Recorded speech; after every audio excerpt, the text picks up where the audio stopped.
Assalamualaikum warahmatullahi wabarakatuh. Perkenalkan, nama saya Ajidon Mojo, saya dari kelas 12 Buka 3. Kali ini saya akan mengerjakan tugas mata pelajaran simulasi digital. Kali ini saya akan mengambil subtema mengenai cyberbullying.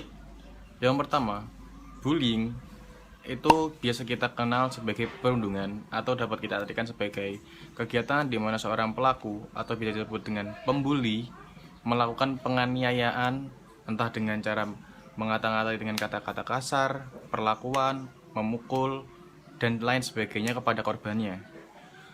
Sebelum era digital di Indonesia mulai merebak seperti saat ini, dulu kala kita mengenal bullying sebagai dua hal, yaitu verbal dan fisik.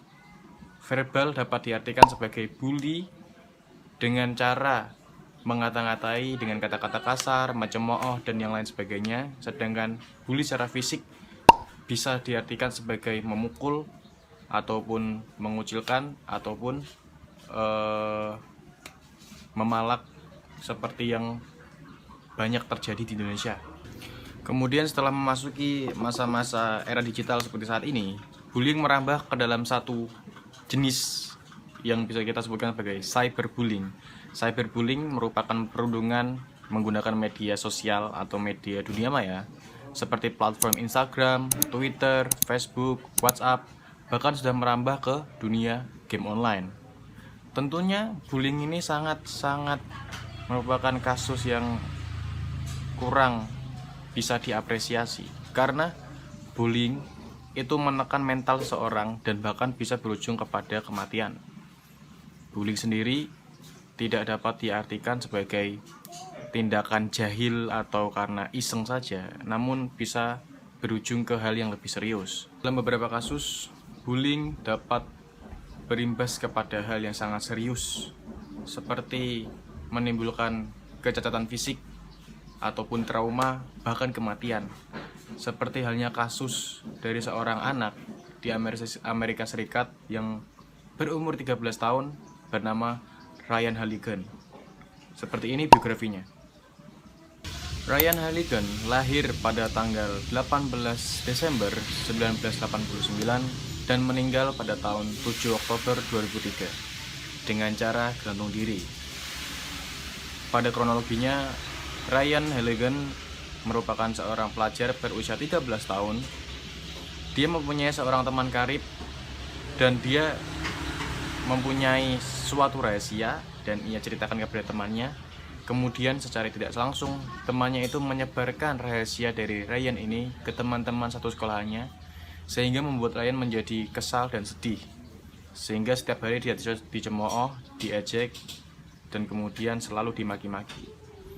Hingga suatu ketika ada seorang wanita, teman satu sekolahnya, mendekati Ryan Halligan atau dengan istilahnya PDKT dengannya dengan alasan dia ingin mengais informasi tentang hal-hal memalukan tentangnya.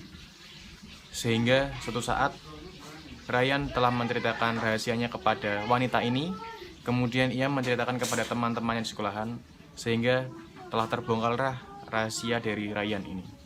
Sehingga setiap hari dia dibully, dimaki-maki, dicemooh, dan dibully. Sehingga hal itu membuat Ryan sangat depresi dan trauma, hingga pada akhirnya pada tanggal 7 Desember 2003 ia mengakhiri hidupnya dengan cara menggantung diri.